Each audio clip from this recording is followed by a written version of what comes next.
और स्वस्वत की अगली क्लास में हम देखते हैं वसा के बारे में। वसा किसे कहते हैं, वसा का क्या कार्य होता है। देखिए, वसा का शरीर में सामान्यतः 3 अंजलि प्रमाण में मात्रा होती है। शरीर में उपस्थित स्नेह के 3 शब्दों का प्रयोग किया गया है। मेद जो प्राणियों की छोटी अस्थियों से सरक्त मेद में के रूप में होता रहता है। मज्जा जो अस्थियों में पीत मज्जा के रूप में रहता है, तथा वसा जो मांसपेशियों में संग्रहित स्नेह के रूप में रहता है। अब देखिए, वसा के कार्य, वसा के कौन कौन से कार्य हैं। शरीर में स्नेहांशों के अनुसार वसा का भी शरीर में कार्य होता है। स्निग्धता प्रदान करता है, जीवनी शक्ति को बढ़ाता है, तापमानों को बनाए रखता है और बल को भी हमारे बढ़ाता है। शरीर के गठन को पुष्टता प्रदान करता है और शरीर को बनाए रखता है। वात पित्त कफ तीनों विकारों को नष्ट करता है जो हमारा वसा है। अब उसी में आइए देखते हैं अगला, त्वचा। त्वचा शरीर का प्रमुख अंग है। जो हमारे शरीर का मेन पार्ट है जो है त्वचा है, जिसके द्वारा हमें पंच महाभूत का ज्ञान प्राप्त होता है। आकाश, वायु, तेज, जल और पृथ्वी, अर्थात जो है श्रोतेंद्रिय का द्रव्य आकाश है, स्पर्शेंद्रिय का द्रव्य वायु है, चक्षुएंद्रिय का द्रव्य अग्नि है और रसेंद्रिय का द्रव्य जल है तथा घ्राणेन्द्रिय का द्रव्य पृथ्वी है। ये पांचों इंद्रियों के 5 ही अधिष्ठान हैं। नेत्र, कर्ण, नासिका, जिह्वा व त्वचा, जो हमारी 5 इंद्रियां होती हैं, उनके 5 ही अधिष्ठान है। नेत्र, कर्ण, नासिका, जिह्वा और त्वचा। अब देखिए, चक्षुेंद्रिय का अधिष्ठान दोनों नेत्र हैं तथा श्रोतेंद्रिय का स्थान दोनों कान हैं। घ्राणेन्द्रिय का स्थान दोनों नासिकाएं हैं और रसेंद्रिय का स्थान जिह्वा है और स्पर्शेंद्रिय का स्थान त्वचा है। देखिए, त्वचा की उत्पत्ति कैसे हुई है। देखिए, शुक्र और आर्तों के संयोग के पश्चात उसमें भूतात्मा प्रवेश करता है। जो हमारा शुक्र और आर्तो होता है, उसके संयोग के पश्चात उसमें भूतात्मा प्रवेश करता है। तब वह गर्भ परिपक्व की ओर से प्रवृत्त होता है। जिस प्रकार अग्नि द्वारा परिपक्व किए जाते हैं, उसी प्रकार त्रिदोष द्वारा परिपक्व हो उस शुक्र शोणित संयोग रूपी गर्भ के पृष्ठभाग पर त्वचा की 7 तहें बनी होती हैं। चरक संहिता में वर्णित 6 त्वचाएं हैं। क्लोहिता, यह मोटी में व्रीहि से 16 भाग के परिवार में होती हैं तथा तिल, कलक और व्यांग का आश्रय स्थान है लोहिता आपकी।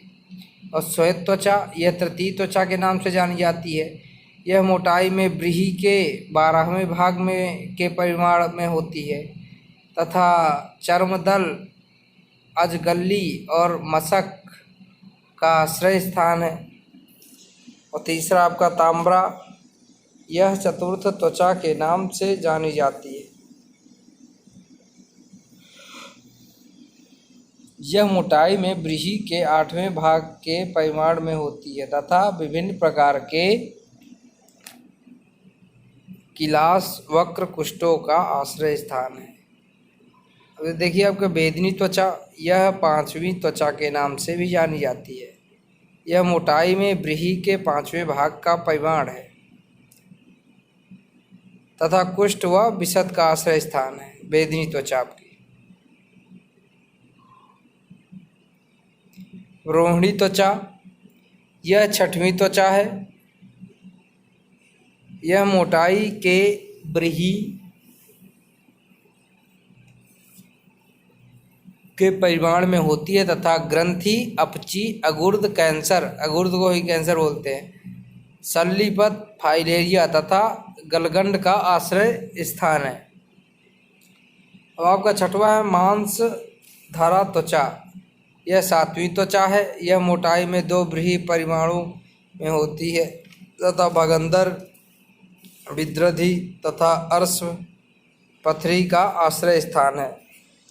स्नायु, स्नायु की उत्पत्ति मेद से होती है।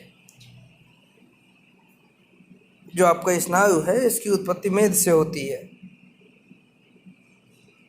स्नायु शब्द का उपयोग बंधन, लिगामेंट्स, वातनाड़ी, नर्वस सिस्टम, कंडराओं के लिए किया जाता है। संधि बंधन आदि की रचनाओं में ऊतक की अधिकता होती है।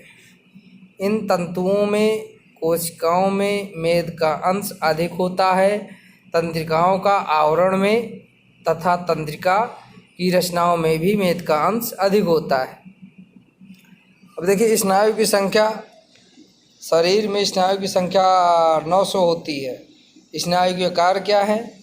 जिस प्रकार अनेक तख्तों पर भली भांति बंधनों से बांधकर बताई हुई नाव जल में भरा भार उठाने में समर्थ होती है, उसी प्रकार शरीर की संधियों स्नायु से बंधी होने के कारण मनुष्य शरीर का भार उठाने में समर्थ होता है। अब जो है आपकी शरीर में मांस, अस्थि तथा मेद भाग को बांधने के लिए स्नायु प्रयुक्त होती है। और स्नायु का महत्व, अस्थियों, पेशियों, शिराओं और संधियों के आघात से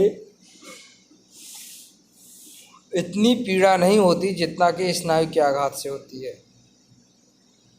स्नायु का स्थान, स्नायु 4 प्रकार का होता है। प्रतानवती स्नायु समस्त शाखाओं तथा संधियों में होता है। और जो आपका वृत्त स्नायु है, स्नायु को कार्य में समानता की दृष्टि से कंडरा के समान समझना चाहिए। अब सुशिर स्नायु, ये अमाशय, पक्वाशय तथा वस्त्र में सुशिर स्नायु होते हैं। प्रथुल स्नायु, पार्श्ववक्ष, पीठ तथा सिर में प्रथुल स्नायु होते हैं। अब मल मूत्र, पुरेश, अधोवायु, विकृतिका, पित्त, कर्ण, नासिका, नेत्र, मुख और रोम, नख तथा त्वचा का मल शरीर से संबंध, इन पदार्थों को ही मल कहते हैं। आज आपने देखा जो है त्वचा के बारे में, त्वचा के कितने प्रकार है, त्वचा का क्या कार्य है, और जो है वसा के बारे में भी आपने जाना, वसा के क्या कार्य हैं, वसा कितने प्रकार की होती है आदि सब। आज की क्लास हम यहीं समाप्त करेंगे। अगली क्लास हम कंटिन्यू करेंगे आयुर्वेद परिचय और स्वस्थ व्रत की।